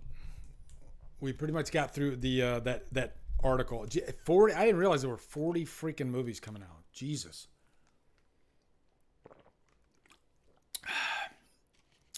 Have you ever met David Gordon Green? If not, what would you ask him? No, but I did meet Andy Matichak, and I did ask her if Halloween Ends was the intended direction from the start, and her words were that yes, that David Gordon Green had the idea for Corey as far back as 2018, when they were shooting 2018. He had that idea pre-COVID. And of course, people called me a liar when I when I posted it. What are you gonna do? But you know, I did. I asked her though because I was curious. Because not that even if it wasn't, a good movie is a good movie. It doesn't matter when it was, thought up. But you can't win with that scenario. No matter what, people that hate Halloween Ends, that can't be right. That's what they'll say, So, yeah. So, but what would I ask David Gordon Green? I guess I would probably ask him did they ever consider introducing Corey in 2018? Because that's the number one complaint I hear from people that even like Halloween Ends. And I even kind of agree with that. I think they should have introduced Corey in 2018 and somehow weaved him into the story, So, yeah. Lance Chafin, how about a Pieces remake? No, definitely not. Leave that alone. The reason Pieces works so well is not for the plot. It's for the like Italian horror nature, even though I think that it's like a Spanish film. Unless you were going, like, you got to go full bore violence wise and eccentric characters. You got to do that, I think. I'd watch it, of course. If you want to get crazy with the violence and make a Pieces remake, yeah, I'm not going to. But, you have gold stuff like, the actress yelling bastard. Like, that wouldn't work in a remake, So, that's a tough one. But it's one of my favorite slashers. I love Pieces, like, to bits. It's so great. Dylan says, Lee, you seeing the Friday the 13th final chapter showing in theaters this week? I thought that had already happened. I didn't know that they were showing it in theaters this week. I won't. I already know the answer to that because I'm on call. But would I make time to go see Friday? And it's easily my favorite. It's another one of my all-time favorite slashers is Part 4. So I think because I see so many movies and making time to see it would be tough. And I have a 65-inch TV that movies look phenomenal on it now. Like I was just watching Halloween 2018 right before this. And I watched Jason Goes to Hell right before that. So I watched 2 movies today on my 65-inch. And they look glorious. And, I get to pause it whenever I need to, So, yeah, I'm not going to be kicking myself if I don't get to see it in the theater this week. There was a time when it was kind of a rarity to release classics in the theater. Like, I remember when I saw, back in 2006, I saw the original Halloween in the theater, and it was such a cool experience because it's not something that happened that often, or at least I wasn't aware of it. And I think over the past few years, it's kind of become the norm to have classics on the big screen. And I think COVID was a big part of that because they needed content to put in theaters and there weren't enough new movies coming out. So they started, hey, let's just show classics. And people ate it up. So maybe because it was so prevalent that I didn't feel the need to do it as much. So, Justin P., thank you, man. Was curious to know your thoughts on Target pulling their Blu-ray DVDs from shelves in 2025. Seems physical media is phasing out more and more. Not surprised at all. It seems like it's another domino As soon as Best Buy did it, I knew that we were in trouble. I think the proof's in the pudding too, because I just did my latest horror pack, and I have like a little video that I pull. I have on my computer, and when I do those horror pack videos, I put that video on there. But that video is probably like 6 months old, or probably a year old. And so the pricing, you can, when the video scrolls down, you'll see the pricing. And the pricing, let's say, I think it was around like $25 a month. And I hadn't looked at what the updated price was. And now, this latest one that I just dropped on Xtra yesterday, I was even kind of shocked. It's like almost $40 now a month. And the reason for that is because physical media is dying. It is. It's becoming a niche product. People hear that word dying and they panic and they freak out and they get defensive. And I'm just calling it like it is. And I'm your physical media nut. I will always love physical media. I have VHS behind me. I have 4K. I have tons of freaking Blu-rays. I still have all my DVDs. People don't want to hear the truth. People get mad when I tell them it's dying. And, you know, it's a slow death, but it's happening before our eyes. That doesn't mean that it's going to be fully dead forever. No, there's still going to be a niche market. There's still going to be little boutique shops that sell it online. But it's not going to be what it was. Digital is here to stay, and digital gets bigger and bigger, and physical media gets smaller. But the prices for physical media are going up. It's getting more and more expensive for physical media, even for like new stuff that's coming out. You know, you're starting to see. I think I saw like a 4K pre-order for like $50 the other day for a movie. It eventually goes down some, but yeah, it's tough, man. And I knew that Target was going to be the next one to fall. And I've even heard that Walmart, they're sort of picking up the slack. But don't hang on to that, guys. That's only going to last for so long until Walmart starts noticing we're not selling these. And it's nothing personal. It is supply and demand. You know, any big store, you know, franchise, whatever you want to call them, it's all about the bottom line. And if they're not selling, then they're not gonna they're gonna get rid of them. They're gonna phase them out. And I think that's gonna happen eventually with at least in the major chains. They're gonna go full on no more physical media. I think within the next couple of years, Walmart will follow suit. If not in 2025. And I don't even know everything. Like they might have already even announced that they're going out. And it does bum me out. Yeah, it bums me out. But that's just the world we live in. My physical media will always be available for me. You know, and it'll last probably long after I'm gone. And I'll pass it on to my grandkids. You know, or my kids. And I love physical media. You know, I have Jason Goes to Hell and Halloween 2018 on digital. I'd like to have a backup of digital. Because sometimes I don't want to walk all the way upstairs and grab the disc and come down and throw it in.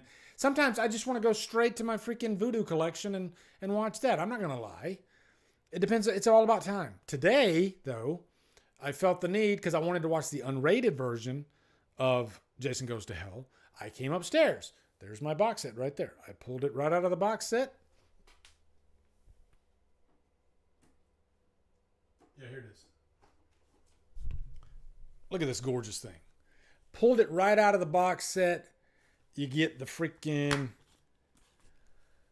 unrated and the theatrical version. You get tons of special features that you will not see on digital. And after I watched the movie, I watched this brand new interview that I didn't know was on this. And I bought this when it first came out, like 2 years ago. There's a brand new interview with Adam Marcus on it. And man, that is one guy. I'm friends with him. We're friends on Facebook. But aside from that, and way before I knew him, he is one of the filmmakers that I could listen to talk for days. He just has a way of delivering a story, in interviews and talking about the behind the scenes process. And he's a fan. You can definitely like feel it. You can sense it when he's talking about a movie. He is a fan. And man, I was actually going to talk about this, and you teed me right up. If you have this, watch that freaking interview with Adam Marcus. It is so good. And he talks about, still to this day, he loves his movie, Jason Goes to Hell. And he talks about his mindset of making Jason Goes to Hell. And that if you go back and you look at the first Friday the 13th, and how old was Jason Voorhees? He was 10. And so I think the second movie takes place. Guys, when does the second movie take place? Is it a year after or something? It's not that long after the first movie, right, guys? Let me know you guys know better than I do, but he basically states that if you really look at Jason's age in the second movie is so far, he's a full-grown adult, right? And then in the second movie he has the sack hit, and in the third movie he has the hockey mask. Who's not to say that those are three different people? And Jason's essence went from little boy to grown adult to grown adult. And however many times that happened between part 3 and, part 8, it might not. It might have been that same guy the whole time, or he might have changed bodies somewhere along the line. Who knows? But it's kind of cool to go into movies with that mindset. And he said something that I thought was really, really cool and really, really profound. And some of you might not agree with this. Hated movies in the horror genre, especially franchise movies. Hated franchise movies are just as important as loved franchise movies. Maybe even more important. He says because people are so passionate about Jason Goes to Hell, you got one side that loves it to death and will defend it for days. And then you got the other side that never wants to watch the movie again. Because of that, fans are still talking about that movie to this day passionately. And he says, I don't care if you're angry or if you're in love with the movie. I just want you passionate. And it made me think of Halloween Ends. Here we are with Halloween Ends again, I know. But I think it's a great thing that people are so passionate about their hate and their love for Halloween Ends and movies like this, like Jason Goes to Hell. I think your passion is essential in keeping a franchise alive and making them want to make more movies. Because if nobody's talking and crickets are chirping, then that's a bad sign, and maybe you don't get movies made. But when everybody won't shut the fuck up about a movie, the studio's listening. And usually when people won't shut up about a movie and they're angry about it, like people that hate Halloween Ends, do they want another Halloween movie? You're damn right they do. And they want it fixed. They want it the way they want it, And that's important. And I'm not saying I want it the way they want it, because I loved Halloween Ends, but it's all about community, and it's all about healthy discussion and not being a dick to people for liking or disliking a movie. And I never thought about this until I watched this interview, brand new interview with Adam Marcus. It's from like 2 years ago when this box set came out. Looks gorgeous in 4K. He looks sexy as hell. And I didn't even plan on watching it, but the movie just ended and I really enjoyed it. And I was just like, let me check out the special features, because I'm a special feature guy. I love special features. And I was like, I've seen the Crystal Lake Memories documentary, and I thought that's all that. I thought it was going to be like throwaway type, featurette type stuff, what do you call it? Like stuff from the past, nothing new. And sure enough, brand new interview with Adam Marcus, and I think there's like 2 different ones too. And I watched that interview, and I tell you, I was like, I want to tell my audience about this, because that is a damn good interview, and it's a great way to bring the horror community together, because he also talks about this argument that we have today with wokeness. And I don't think he uses the word wokeness, but he talks about diversity. And he said, you know what? Horror has been diverse since, way before, all this other stuff's going on. Like, it started with horror, because horror, more than any other genre, pushes envelopes. It always introduces new tropes. And, the token black guy, that has evolved, and it's like it repairs itself along the way. And it's almost like the people don't do it. The actual genre itself fixes itself along the way, just kind of naturally. No other subgenre or no other genre really outside of horror, your freaking your action movies, your comedies, they don't fix themselves or introduce new elements or new social messaging like horror does. Because the horror fan base is a melting pot. It's always been that way. I've talked to so many gay people, black people, white people, Mexican people. I've had, because I was in the military and I served with every different freaking type of person you can imagine. And you know what? They all love horror. Horror just brings everybody together. Every time I've been to a horror convention, there's none of that freaking bullshit about my color is better than your color. My lifestyle is better than your lifestyle. Everybody's just, they love each other to death.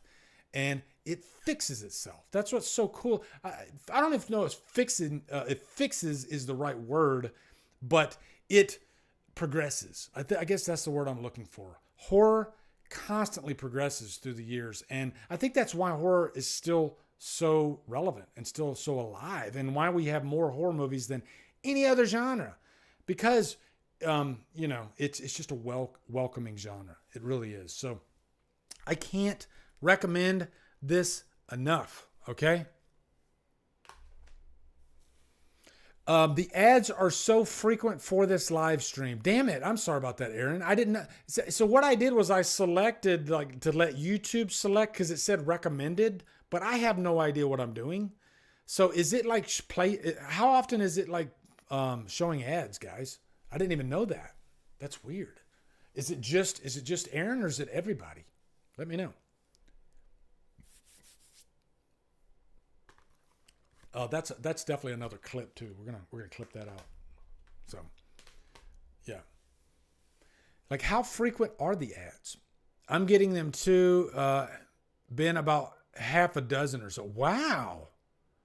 Yeah, you know what I think it is, guys? I think I selected for YouTube to pick the ads. That was a big fucking mistake. So the next one, I'll make sure that I select when the ads, and I'll do like. I'll do like one ad in the middle of it, so that way you don't have to deal with it. Sorry about that, guys. Oh yeah, Chris has YouTube Premium, so yeah, he didn't notice. But I'm with you guys. The ads do annoy the shit out of me. I don't like them either. So yeah, every 10 to 15 minutes, really. Jesus. All right. Well, I guess that's gonna hang it up, guys. I think we did a solid 2 hours. It was really, really fun. Let me answer one more question. Bishop Walters Lee, your favorite Batman, and why is it Michael Keaton? He's the man, and I would like one more Beetlejuice. Well, because my favorite Batman movie is The Dark Knight. But is Christian Bale my favorite Batman? I think it's Michael Keaton. I think you're right. I think Michael Keaton is the best Batman. I'm trying to think. You know what though? I will say I really did like Robert Pattinson. I think he is a great Batman, and he might be my favorite, actually.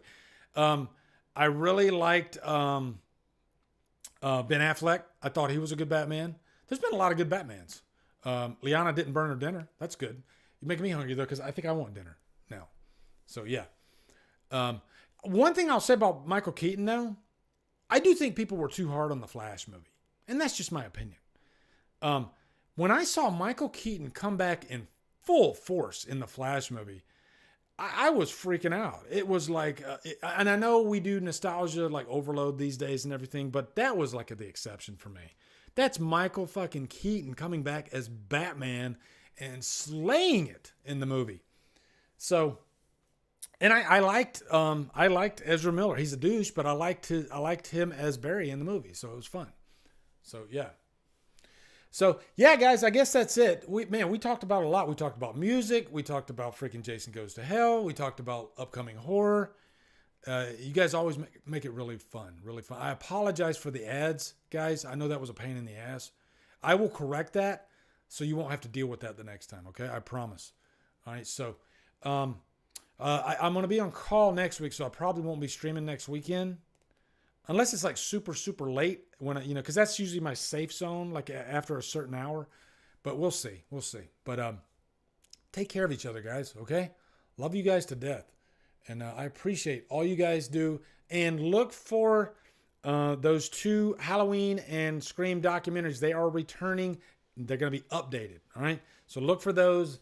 The Halloween one's probably going to drop first, all right? But I got to record some extra material for them. So, yeah. Anyway, guys, take